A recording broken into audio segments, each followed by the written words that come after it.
Hola a todos queridos amigos, oyentes y seguidores y bienvenidos a un nuevo episodio de Historia en Podcast. Episodio 110 ya del total del acumulativo de episodios o número 20 de esta sexta temporada on demand en donde ustedes proponen los temas y nosotros desde aquí trataremos de trabajar para complacer esos pedidos, esas ganas de aprender, como siempre digo, un poquito de historia, de meternos en algunos temitas y después que sea este episodio, este podcast, digamos, el disparador para que cada uno de ustedes pueda profundizar en la medida que lo crea conveniente en las temáticas que más les guste. Entonces, estamos hoy aquí, episodio 20, increíble de esta sexta temporada, en la que, repito, ustedes pueden proponer los temas a través del link que encuentran en la descripción de este episodio. Ingresan ahí a nuestra página web, scrollean, bajan la página hasta el final de todo y ahí tienen un formulario en donde me dicen soy tal y tal, te escribo desde tal lugar y me gustaría que hables de tal tema. Y para nosotros es un halago recibir tantísimas, pero tantísimas demandas de temas como por ejemplo el que les traigo en el episodio de hoy. Hoy vamos a estar hablando nada más y nada menos que de la Revolución Mexicana, un tema muy pedido de un podcast que es el nuestro, que es Historia en Podcast, que se ha posicionado entre los más importantes en el top 20 de podcast de historia en México. Entonces calculo que por ahí debe venir también un poquito esta cuestión del gran pedido sobre Revolución Mexicana. Y ustedes seguramente dirán o pensarán o se preguntarán qué tiene de especial la Revolución Mexicana del año 1910 para todos aquellos que no vivimos en México. Bueno, en realidad esta Revolución Mexicana sentó un precedente enorme para la historia de toda Latinoamérica porque va a ser el primer movimiento revolucionario de toda América en el siglo XX. Ni más ni menos. Esta revolución que inició como un levantamiento contra la dictadura personal de Porfirio Díaz, con el objetivo de derrocar ese estado oligárquico que estaba funcionando en México y tratando de establecer una serie de reformas políticas que después, rápidamente, digamos, esta serie de demandas políticas se van a extender hacia otros campos, como por ejemplo el social y el económico, como veremos en el transcurso del episodio de hoy. Es más, tan concentrados estaban los políticos del porfirismo en la economía y en el impetuoso proceso de modernización de México, digamos, del Estado mexicano, que este estallido revolucionario los sorprendió completamente, ¿sí?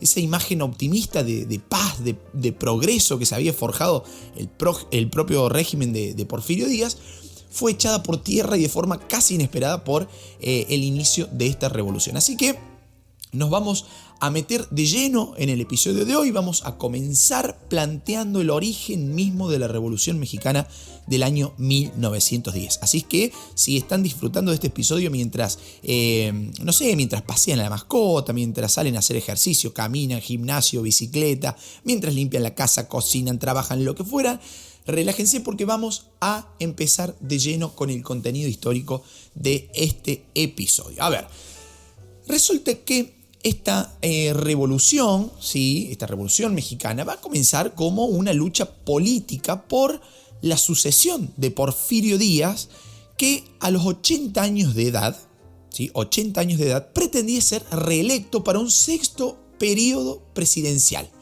Sí, escucharon bien, sexto periodo presidencial consecutivo. El tipo estaba al mando, ¿sí?, desde el año 1876, al mando del gobierno de México. En ese contexto, en el norte del país, en los denominados estados del norte, va a comenzar a gestarse un amplio movimiento de oposición que fue apoyado por todos los sectores sociales, ya fueran hacendados, trabajadores, peones, clase media, todos. Y así vio la luz el partido antirreeleccionista. Con ese clima político, con ese clima social e institucional incluso, un poco antes de las elecciones del año 1910, un hacendado norteño, o sea, un tipo con propiedades, con un terrateniente, ¿sí?, llamado Francisco Madero, va a liderar el movimiento opositor a Porfirio Díaz, intentando evitar justamente su reelección. La cuestión es que, por ser acusado de sedición, ¿sí?, por parte del propio régimen de Porfirio Díaz, Francisco Madero va a ser encarcelado. ¿sí? Fue enviado a la cárcel por sedición. Pero Madero, ni lento ni perezoso, logró escapar de la prisión de San Luis Potosí y huyó rumbo a Texas, hacia Estados Unidos, ¿no? Cruzando la frontera. ¿Qué es lo particular de toda esta situación? Que Madero era el principal candidato opositor a Díaz en las elecciones presidenciales y el tipo había sido encarcelado. La cuestión es que finalmente las elecciones se llevaron a cabo el 10 de julio del año 1910 con Porfirio Díaz como candidato por el partido porfirista, también llamado partido reeleccionista, ¿no? Porque era partidario justamente de la reelección de Porfirio Díaz, mientras que Madero encabezaba la lista del partido antirreeleccionista. Recién en agosto, se van a dar a conocer los resultados y Porfirio Díaz, vaya sorpresa, había vuelto a ganar las elecciones que lo establecían como presidente por el periodo de tiempo que iba entre 1910 y 1916 con el 91,35% de los votos. O sea, acá en Argentina decimos es un choreo, digamos, ¿sí? Robó las elecciones, palizón tremendo, demandas de fraude de por medio, digamos. A ver, acá va a aparecer nuevamente Madero, quien había logrado escapar de la cárcel el 5 de octubre de 1910, huyó a Estados Unidos, como le dije recién, y desde allí lanzó el famoso Plan de San Luis, proclamando o intentando proclamar como nulas a las elecciones y desconociendo incluso el nuevo gobierno de Porfirio Díaz por las terribles maniobras fraudulentas que se habían llevado a cabo durante las elecciones. Maniobras que, a decir verdad, eran muy comunes en esa época. Algo similar sucedía aquí en Argentina con el régimen oligárquico liberal conservador, ¿sí? Que ya sabemos que era liberal en materia económica, pero sumamente conservador en materia política, con una recurrencia muy importante al fraude electoral, ¿no? Pero además de desconocer las elecciones y al nuevo presidente, Francisco Madero exigió también el sufragio efectivo, ¿sí? Y la no reelección, llamando de esta forma a una insurrección armada que iba a terminar estallando el 20 de noviembre de ese mismo año 1910. Año convulsionado, diría yo, para la historia mexicana. Ese día daría inicio la Revolución Mexicana con una insurrección que estalló en diferentes estados mexicanos en contra del porfiriato. Esto tiene que quedar totalmente claro. Fue un estallido que se alza por una cuestión política, ¿sí? Una lucha entre la reelección o no de Porfirio Díaz, reelección que finalmente se da con este abrumador 95% de los votos, contra Francisco Madero, que era el denunciante y quien llama a tomar las armas contra el régimen del porfiriato, ¿no? Pero recién en 1911 Madero pudo regresar de su exilio, pudo cruzar la frontera norteamericana y encabezar en el estado de Chihuahua la revolución que ya se extendía por todo México a esa altura. Ese mismo año de 1911, las acciones militares tomadas por Madero lograron derrotar a los ejércitos de Porfirio Díaz, tomaron la ciudad de Juárez en Chihuahua y derrocaron al propio Porfirio Díaz, quien se vio obligado a embarcarse desde Veracruz hacia París. Desde entonces, ¿sí? Se termina el porfiriato en México, Madero asume la presidencia provisional hasta convocar a nuevas elecciones. Señoras y señores, el porfiriato había caído, había terminado. Se iniciaba así una nueva página, ¿no? En la historia de México, un nuevo capítulo que de pacífico iba a tener muy poco, como veremos a continuación, una nueva página en donde el futuro parecía aún muy lejano.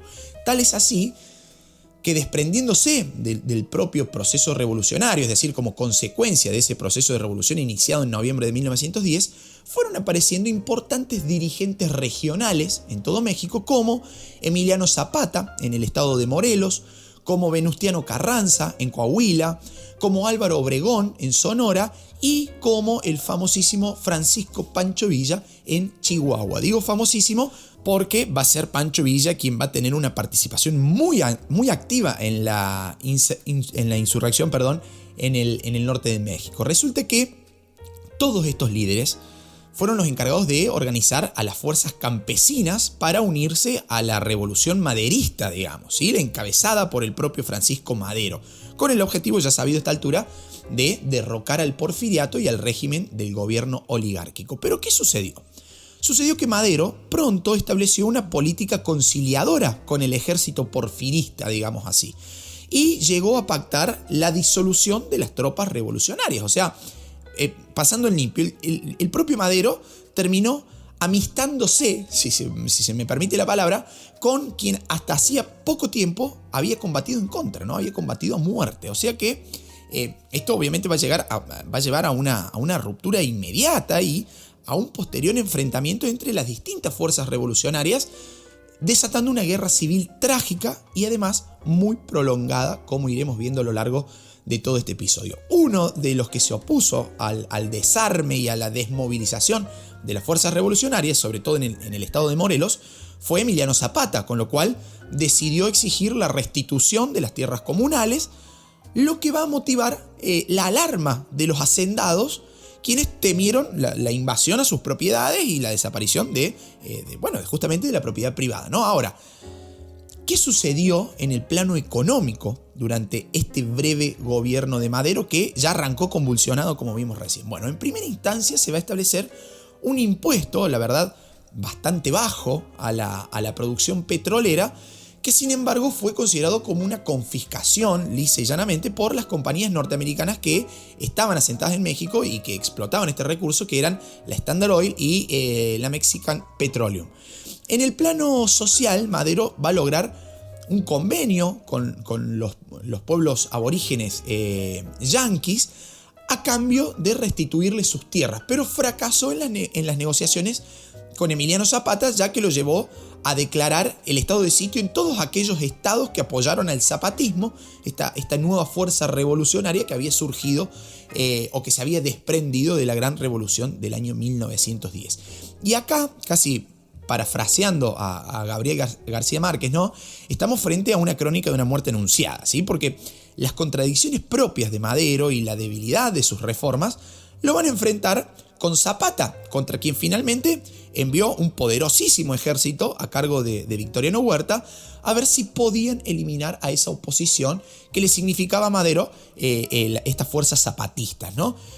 Y fue de ese modo que México entró en una larga década de desorden político y de movilización campesina que le va a imprimir el carácter social a la revolución que había iniciado por una cuestión política en noviembre del año 1910. Y en todo ese violento proceso revolucionario que no tenía un norte delimitado, un objetivo así como muy claro, el propio Madero terminó sucumbiendo, dado a que en el año 1913 fue depuesto y posteriormente asesinado. Y ustedes seguro se preguntarán, ¿quién asumió en su lugar? Bueno, la respuesta no hay que buscarla más allá que en el propio general Huerta, quien asumió el gobierno por 17 meses. Huerta, ya en el gobierno, va a tomar medidas como la disolución del Congreso, la sustitución de varios gobernadores por algunos militares adeptos a su figura, según su postura, digamos, ¿no? Claro está. Pero acá va a aparecer el hacendado y el gobernador de Coahuila, Venustiano Carranza, que se le opuso, y no solo que se le opuso, sino que además también anunció la creación del ejército constitucionalista, apoyado por Álvaro Obregón y por Pancho Villa. Y poco tiempo después, el propio Zapata va a llamar desde su estado de Morelos a luchar contra Huerta al considerarlo como un usurpador. Y va a ser justamente Carranza quien inició la lucha para derrotar al gobierno considerado como usurpador, este gobierno de Huerta considerado como usurpador, así que se va a lanzar el famosísimo Plan de Guadalupe en marzo del año 1914, en donde se desconocía a Victoriano Huerta como presidente de la República y se desconocía también a los poderes legislativo y judicial y a los gobernadores estatales que reconocían a Huerta como un líder legítimo, ¿no? Ese Plan de Guadalupe, con todo el poder y la legitimidad que le confería un congreso desarrollado en Coahuila, nombraba a Venustiano Carranza como primer jefe del ejército constitucionalista y señalaba que al ocupar la Ciudad de México, Carranza se encargaría interinamente del poder ejecutivo para que posteriormente convocara a elecciones. Fíjense todo lo que se desató después de aquella primer llamado a insurrección de Francisco Madero en noviembre del año 1910, ¿no? Estamos en un lío terrible, un lío civil, una guerra civil a las puertas de la historia de México, ¿no? Finalmente, en 1915, 5 años después del estallido revolucionario, Carranza va a asumir el gobierno provisional y paso seguido va a convocar a un congreso constituyente que llegó a ser reconocido incluso por los Estados Unidos y rápidamente el nuevo presidente, que va a ser justamente Carranza, logró el apoyo bastante oportuno, por cierto, de los sindicatos obreros, que a cambio de mejoras se incorporaron decididamente al ejército constitucionalista con sus famosos batallones rojos. Pero ¿qué pasó? ¿Qué sucedió con Carranza y con su figura? Bueno, en realidad, muy pronto, Pancho Villa y Emiliano Zapata, los líderes revolucionarios del norte y del sur de México respectivamente, comenzaron a ver a Carranza y a su gobierno como una continuidad, ¿sí?, de los gobiernos de Madero y de Huerta, o sea, de sus antecesores. Esto se traduce en una misma política que respondía al temor tradicional de las clases propietarias que reclamaban terminar lo antes posible con las demandas campesinas y sobre todo con la insurrección rural que se había desatado hacía ya un tiempo, ¿no? Incluso en 1914 Villa, Zapata y sus correlativas fuerzas desfilaron sobre la capital mexicana buscando eliminar a Carranza, quien logró juntar cierto apoyo armamentístico norteamericano y de esa manera pudo repeler el ataque de lo que se denominó la Revolución Campesina, ¿no? Este grupo de fuerzas de campesinos liderados por Zapata y Villa que buscaba sobre todo una redistribución de la tierra siempre mediante el uso revolucionario de la fuerza, de la violencia. Fue así que desde 1914 va a cobrar fuerza la denominada Revolución Campesina propiamente dicha, tanto en el norte como en el sur de México, con líderes como Villa y como Zapata a la cabeza, ¿no? El primero de ellos, ¿sí?, es decir, Pancho Villa, nos vamos a meter un poquito ya en la parte social de la Revolución Mexicana, en estos líderes en Villa y en Zapata que fueron los que tejieron justamente este entramado social, estas demandas económicas que van a ir hacia el sector campesino, digamos, ¿no? O sea, en pos de mejorar la situación de vida del sector campesino, pero que veremos que van a terminar también de una manera bastante trágica y bastante particular. Vuelvo entonces. Pancho Villa, este líder revolucionario, va a desarrollar sus acciones en el norte de México con una gran independencia militar. Y Zapata fue conformando un poder autónomo en el sur que no estaba dispuesto a esperar la sanción de leyes agrarias, por lo cual el tipo decidió avanzar en base a esta autonomía que tenía sobre la ocupación violenta de tierras y el posterior reparto de esas haciendas, ¿no?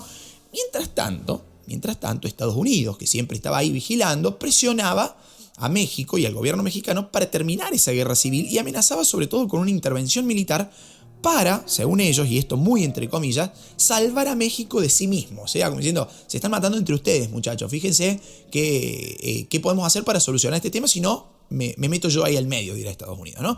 Y en ese plano también se propuso la mediación conjunta de los denominados países ABC, los cuales eran Argentina, Brasil y Chile, para alcanzar un gobierno estable, ¿no? Pero más allá de estas cuestiones, recién en 1917 se iba a promulgar una nueva constitución y Carranza iba a ser elegido como presidente de la República Mexicana, ¿sí? O sea que hasta ahí hemos logrado cierto equilibrio. Ahora, en este punto, mucho he hablado de Zapata, mucho he hablado de Villa, de la Revolución Campesina, pero nada he dicho sobre lo que cada uno planteó en la Revolución Mexicana. Por eso ahora voy a profundizar primero en la acción de Emiliano Zapata en Morelos y luego en la acción de Francisco Pancho Villa en el norte de México. Empecemos con Emiliano Zapata.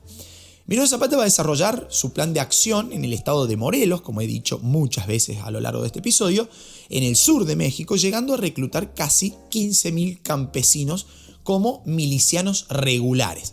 Ahora, ¿qué pretendía? ¿Qué objetivo perseguía Zapata? Bueno, su objetivo de lucha era el reparto de tierras y la restitución de los antiguos derechos de las comunidades indígenas sobre los campos, sobre los bosques y sobre los ríos.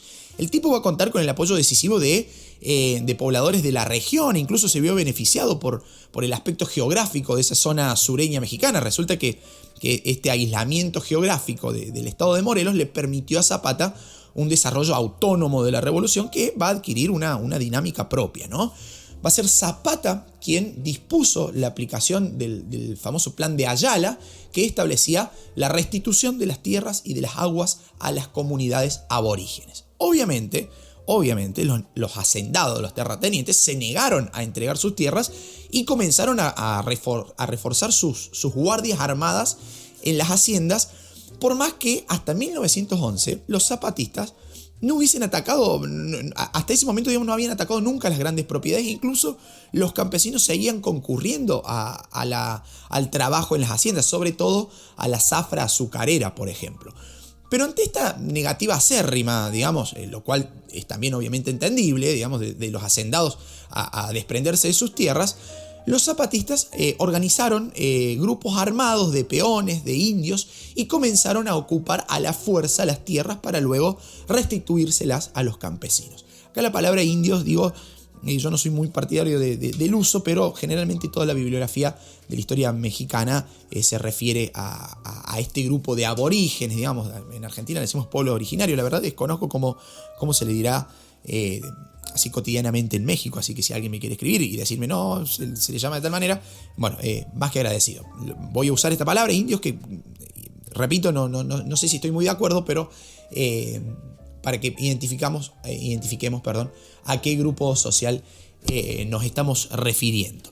Pero bueno, entonces vuelvo, ante esa negativa acérrima de los terratenientes, se van a organizar estos grupos armados de peones, de indios aborígenes, digamos, para empezar a ocupar las tierras y posteriormente restituirlas a los campesinos. Como es de imaginarse, esto va a desatar varios conflictos entre pueblos y haciendas, ¿no? Pero Zapata legitimó su accionar en los viejos títulos comunales que habían sido sistemáticamente desconocidos por los terratenientes durante el gobierno de Porfirio Díaz. Con todas esas reivindicaciones, los zapatistas primero van a desconocer a Francisco Madero como presidente del país y luego se van a enfrentar al denominado gobierno ilegal de Huerta, del cual ya hemos hablado anteriormente.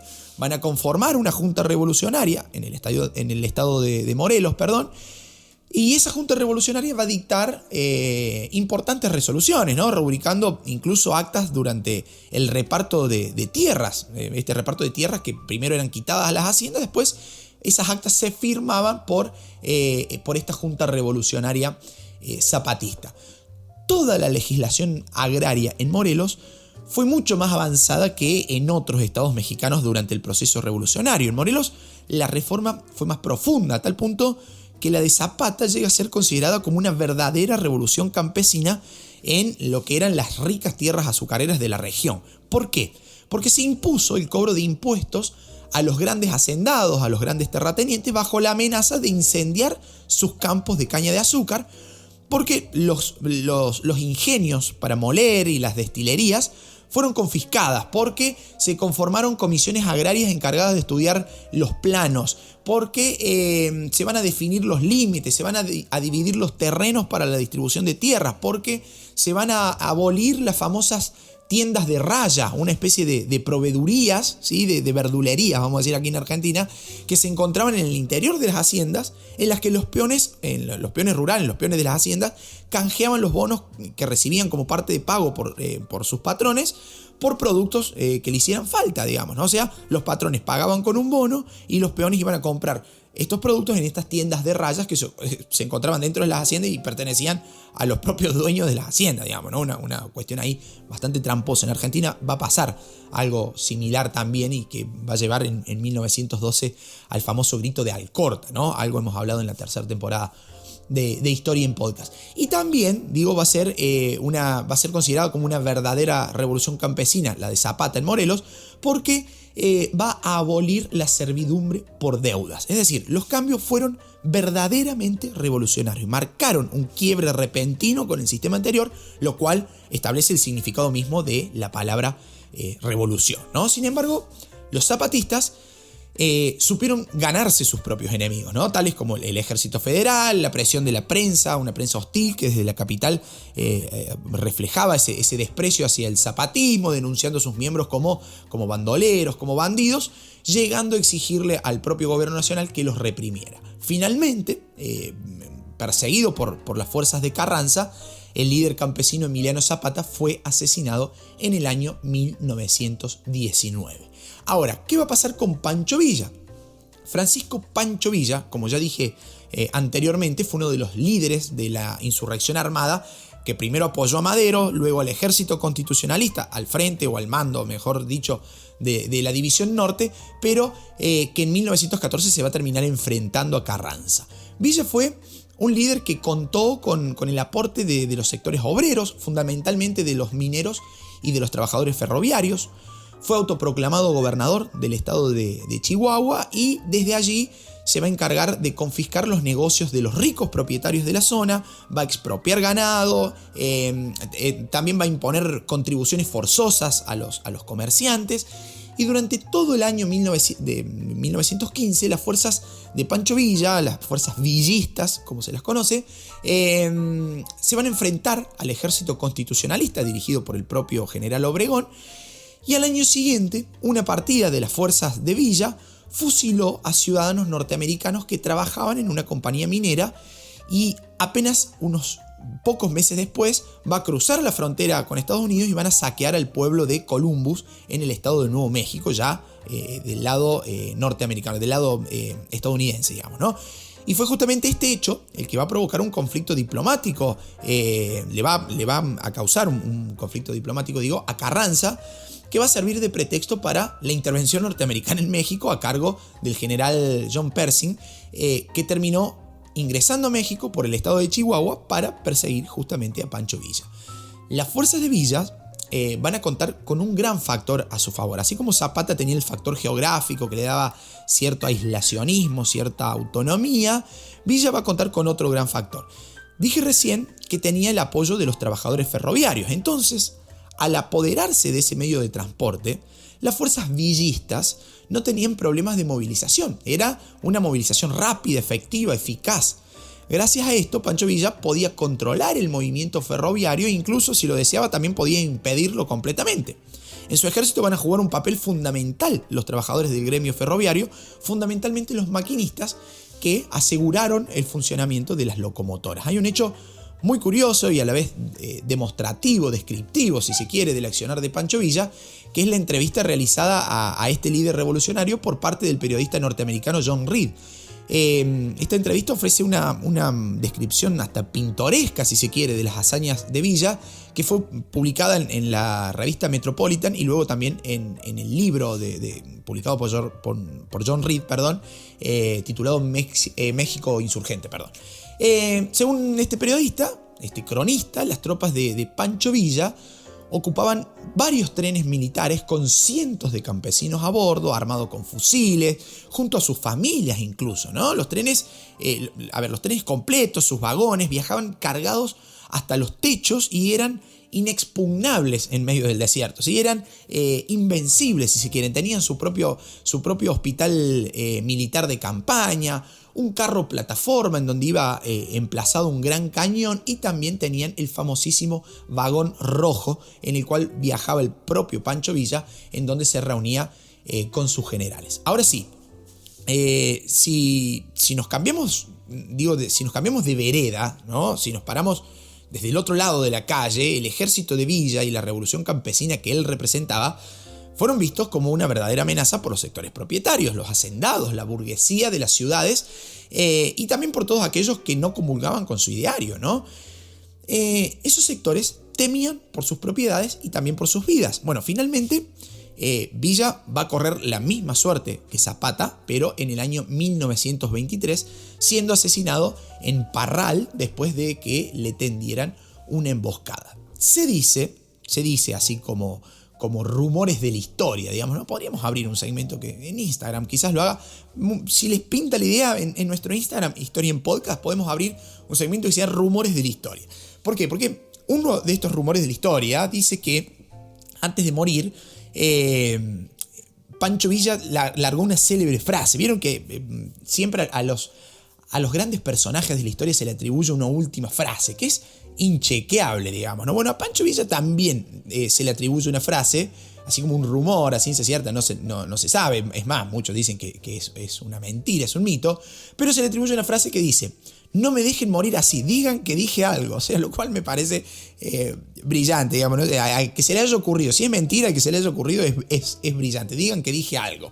O sea, todo líder, todo emblema de la historia sea, acá ya cada cual puede tener su idea, ¿no? Digo, pero cada emblema de la historia siempre tiene su frase final. Bueno, Pancho Villa se dice que dijo, digan que dije algo, digamos, ¿no? Vaya juego de palabras. Pero bueno, es más un dato de color que una realidad, aparentemente. Hay autores que desestiman completamente la versión, pero más allá de eso, no deja de ser un dato hasta pintoresco en lo que fue la trágica muerte de este líder revolucionario mexicano. Pero más allá de todo esto, y volviendo al proceso revolucionario en sí, México durante su revolución tuvo que superar grandes afrentas internacionales, como por ejemplo el problema del petróleo con los capitales norteamericanos, por ejemplo el Standard Oil con Texaco. También tuvo que enfrentar las jugarretas diplomáticas alemanas manifestadas en el famoso telegrama de Zimmermann, en la que instaba a un conflicto entre Estados Unidos y México para mantener alejado, el objetivo de Alemania era mantener alejado a Estados Unidos del conflicto bélico de la Primera Guerra Mundial que estaba sucediendo en Europa, ¿no? Y después va a terminar ingresando en 1917 Estados Unidos a la guerra y va a ser el gran peso fuerte en esa balanza que va a terminar inclinando el resultado de la contienda a favor de los aliados, digamos, ¿no? En contra de Alemania. Va a ser una época complicada para México. Estamos hablando de un periodo verdaderamente difícil para la historia mexicana en sí. De hecho, México tuvo siempre sus mayores relaciones comerciales con Estados Unidos, que se vieron alteradas con la revolución. El país norteamericano recién va a reconocer diplomáticamente el gobierno mexicano y va a restablecer las negociaciones con el gobierno durante el periodo en el que gobernó Álvaro Obregón en el año 1923. Pero no va a ser gratuitamente, incluso, sino que le va a exigir a México asumir la deuda contraída durante el régimen de Porfirio Díaz, le va a exigir a México el pago de indemnizaciones por las pérdidas ocasionadas durante la revolución, le va a exigir a México la no nacionalización del petróleo y un larguísimo etcétera, ¿no? De hecho, durante el proceso revolucionario, tanto el Standard Oil como Texaco, ambas de capitales norteamericanos, habían transferido sus inversiones a Venezuela, logrando que la producción de este país superara la de México, que hasta el año 1921 era el segundo productor mundial de crudo, ¿no? De petróleo. Dato increíble la verdad, ¿no? Desde ahí comienza Venezuela a ser potencia petrolera en toda América hasta, ya sabemos lo que pasó fines del siglo XX y transcurrido el siglo XXI, tristemente en Venezuela. Y además, como para ir buscando el final, más allá de la retórica discursiva revolucionaria en México, ¿no? Y más allá del ferviente nacionalismo revolucionario, la economía mexicana post-revolucionaria y fundamentalmente en los gobiernos posteriores a la revolución y durante la revolución misma, incluso si se quiere también, va a seguir siendo totalmente dependiente, y su comercio exterior no se va a diversificar. Al contrario, en 1922, por ejemplo, el 64% de las importaciones de México provenían de los Estados Unidos. Y el 80% de las exportaciones mexicanas se dirigían a ese país, fundamentalmente de petróleo y de otros recursos mineros, ¿no? Y esto es un dato bastante interesante. Cabría preguntarse qué tanto se modificó con la Revolución Mexicana, ¿no? Porque, como hemos visto, la Revolución Mexicana de 1910 comenzó como un movimiento político contra el Estado oligárquico, contra el porfiriato, el régimen político de Porfirio Díaz, y pronto se va a transformar en una revolución social, primero en planos locales o regionales, y luego se va a extender a toda la nación, ¿no? Pero ¿cuánto va a cambiar de la realidad mexicana y de la realidad campesina mexicana, más allá de todo el análisis discursivo que uno puede hacer del nacionalismo revolucionario mexicano? En algunos estados, como hemos visto en el caso de Morelos, con Zapata a la cabeza, se va a transformar rápidamente esta revolución en un movimiento esencialmente agrario que va a movilizar a campesinos e indígenas, ¿no? Con un pedido de reformas sociales mucho más profundas. Y ese impulso revolucionario se va a extender, podríamos decir, durante 3 décadas, bajo los gobiernos de Carranza y de Álvaro Obregón, culminando con la presidencia de Lázaro el Tata Cárdenas, que hemos nombrado en el episodio anterior como uno de los máximos representantes del populismo latinoamericano, ¿no? En este caso puntual, representando el populismo mexicano. Toda esta prolongada guerra civil se va a cobrar aproximadamente 1 millón de muertos, dando origen además a un partido oficial heredero de la Revolución, fundado en 1929, que va a ser el Partido de la Revolución Mexicana y que se va a transformar a partir de 1946 en el Partido Revolucionario Institucional, el famoso PRI, y posteriormente a la instauración de un sistema de un solo partido político, dominante, prácticamente un régimen unipartidista con el PRI a la cabeza. A fin de cuentas, con su discurso indigenista, nacionalista y estatista también, si se quiere, la Revolución Mexicana significó el fin del liberalismo económico que predominó prácticamente en toda Latinoamérica desde la instauración del orden neocolonial, ¿no? Desde la segunda mitad del siglo XIX. Otro hecho significativo fue, por ejemplo, la formación de una nueva burguesía mexicana, fundamentalmente, escuchen esto porque es increíble, fundamentalmente compuesta, esta nueva burguesía mexicana, por oficiales de los ejércitos revolucionarios que se enriquecieron, que usufructuaron la revolución para adquirir bienes, para adquirir tierras y para apropiarse de las haciendas de las viejas clases propietarias y transformarse ellos ahora en una nueva clase propietaria pero revolucionaria, digamos, ¿no? Como siempre en la historia, socialistas con el dinero del otro pero nunca con el propio, ¿no? Más allá de esto, a partir del proceso revolucionario, los movimientos campesinos y los sindicatos obreros cobraron una gran fuerza para convertirse en actores importantes de la política mexicana. Sumado a esto, a la integración que van a tener las comunidades indígenas, hecho que va a permitir que las tradiciones indígenas comenzaran a formar parte de la identidad nacional mexicana, un hecho sumamente valorable en la historia de la Revolución Mexicana. Artísticamente incluso también va a haber un rescate cultural indigenista que se va a expresar en los trabajos de muralistas como Diego Rivera, de José Clemente Orozco, de José Alfaro Siqueiros, impulsados siempre desde el Ministerio de Educación para pintar los muros de edificios públicos con grandes representaciones indigenistas. Entonces, amigos, recuerdo, para terminar ya este episodio, recuerdo haber leído en mi formación académica un libro, creo que su autor era Alan Knight, que decía la Revolución Mexicana. ¿Qué fue? Una revolución campesina, burguesa, obrera, indigenista, nacionalista. ¿Por dónde fue la Revolución Mexicana? Bueno, todos esos interrogantes quedan abiertos, ¿no? Quedan abiertos y espero poder haber aclarado más o menos el panorama para que, siempre a vuelo de pájaro digo, ¿no? Para que después ustedes puedan meterse, zambullirse en toda la información muy valiosa que hay dando vuelta en la web, en libros, en revistas, en diarios y en todo lo que ustedes quieran consultar para aprender, como siempre digo, un poquito más de historia. Bien, amigos, hasta acá un breve repaso de la Revolución Mexicana. Espero que haya sido de su agrado. Si quieren, si pueden colaborar con el canal a través de cafecito.app si me escuchan desde Argentina, y si no a través de PayPal si me escuchan desde el exterior. Lo pueden hacer siguiendo el link que está en la descripción de este episodio. Van a bajar hasta el sector colaboraciones y allí pueden acceder a la colaboración económica de este proyecto que es gratuito, proyecto de divulgación histórica que es gratuito, pero que se sustenta gracias al apoyo económico que ustedes día a día nos hacen llegar, y lo cual es más que valorable. Gracias por estar nuevamente allí del otro lado y hasta un próximo episodio. Chau, chau.